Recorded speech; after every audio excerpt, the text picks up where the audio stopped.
Hi കൂട്ടുകാരെ, എല്ലാവരും സുഖമായിരിക്കുന്നല്ലോ അല്ലേ? ഇന്ന് ഞാനൊരു അച്ചാറിൻ്റെ റെസിപ്പിയുമായിട്ടാണ് വന്നേക്കുന്നത്. നാരങ്ങയും ഈന്തപ്പഴവും ചേർന്നുള്ള അച്ചാറാണ് ഞാനിന്ന് ഉണ്ടാക്കുന്നത്. ഈന്തപ്പഴം കൂടെ ചേർക്കുന്നത് കൊണ്ട് നാരങ്ങ അച്ചാറിന് ഒട്ടും തന്നെ കയ്പുണ്ടാകുകയില്ല. അതുകൊണ്ട് കുട്ടികൾ പോലും ഈ അച്ചാർ കഴിക്കാൻ ഇഷ്ടപ്പെടും. ഈ അച്ചാറിൽ നാരങ്ങ വേവിക്കാതെയാണ് ഉണ്ടാക്കുന്നത്.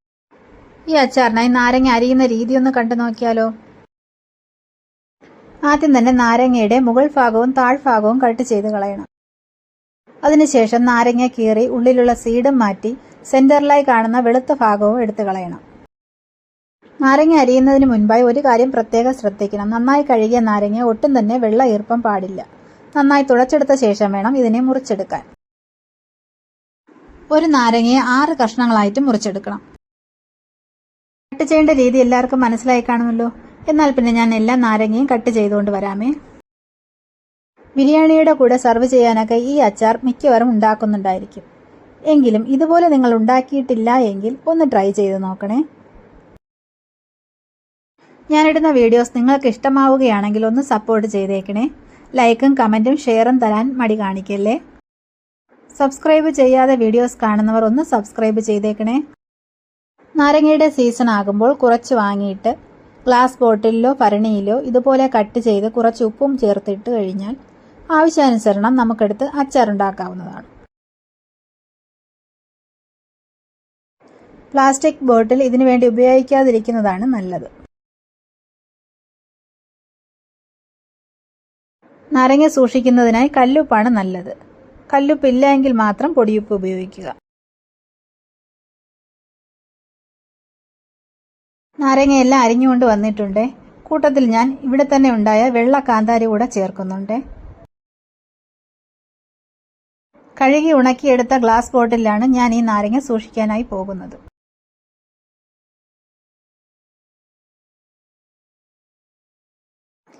നാരങ്ങ, കാന്താരി, ഉപ്പ് ഇത് ലെയറായി കുപ്പിയിലേക്ക് ഇട്ട് വയ്ക്കാം.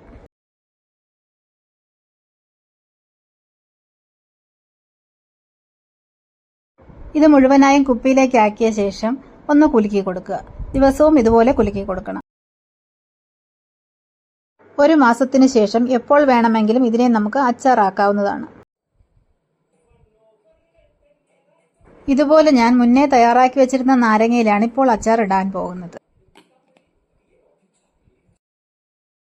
ഈ നാരങ്ങ ഈർപ്പം തട്ടാത്ത ഒരു ഭാഗത്ത് കൊണ്ടുപോയി സൂക്ഷിച്ചു വെക്കുക. ഫ്രിഡ്ജിലൊന്നും വെക്കേണ്ട ആവശ്യമില്ല. ഈ കാണുന്ന നാരങ്ങ ഞാൻ ഇട്ടു വെച്ചിട്ട് 3 മാസത്തോളമായി. ഇപ്പോഴും ഒന്നും ചെയ്തിട്ടില്ല. ഇതിന് ഞാൻ കല്ലുപ്പാണ് ഉപയോഗിച്ചത്. ഇനി നമുക്ക് അച്ചാറിടാൻ പോയാലോ? ബായോ. അടുപ്പ് കത്തിച്ചൊരു ചീനച്ചട്ടി വെച്ചു കൊടുക്കുക. അതിലേക്ക് ആവശ്യത്തിന് നല്ലെണ്ണ ഒഴിച്ച് ചൂടാകുമ്പോൾ കടുക് പൊട്ടിക്കാം. അച്ചാറുകൾ തയ്യാറാക്കുമ്പോൾ നല്ലെണ്ണ ഉപയോഗിക്കുന്നതാണ് നല്ലത്. അച്ചാറുകൾ വേഗത്തിൽ കേടാകാതെ ഇരിക്കാൻ നല്ലെണ്ണ സഹായിക്കും. കടുക് പൊട്ടിയ ശേഷം വറ്റൽമുളകും കറിവേപ്പിലയും ഇട്ട് കൊടുക്കാം.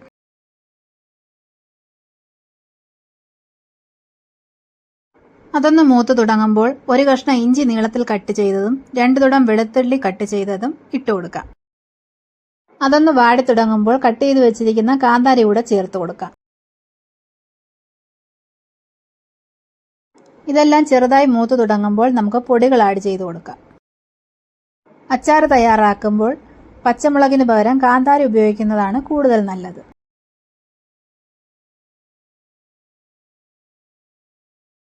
ഇപ്പോൾ ഇതെല്ലാം ഒരുവിധം മൂത്ത് വന്നിട്ടുണ്ട്. ഇനി നമുക്ക് ഗ്യാസ് ഓഫ് ചെയ്യാം.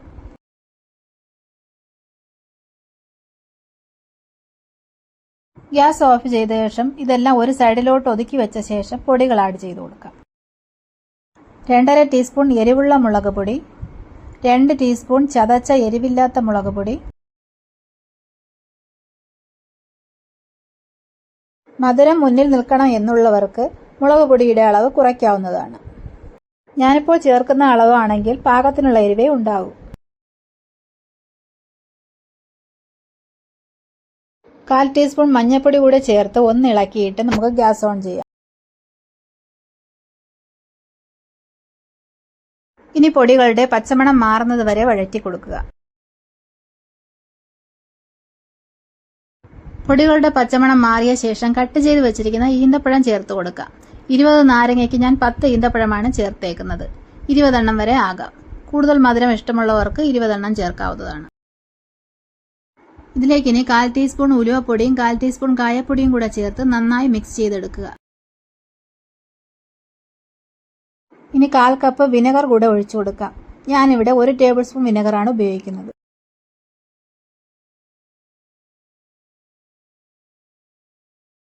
ഇതിനെ നന്നായി മിക്സ് ചെയ്ത് പച്ചമണം മാറുമ്പോൾ ഗ്യാസ് ഓഫ് ചെയ്യാം. ഗ്യാസ് ഓഫ് ചെയ്ത ശേഷം വേണം നമുക്ക് നാരങ്ങ ചേർത്ത് കൊടുക്കാൻ.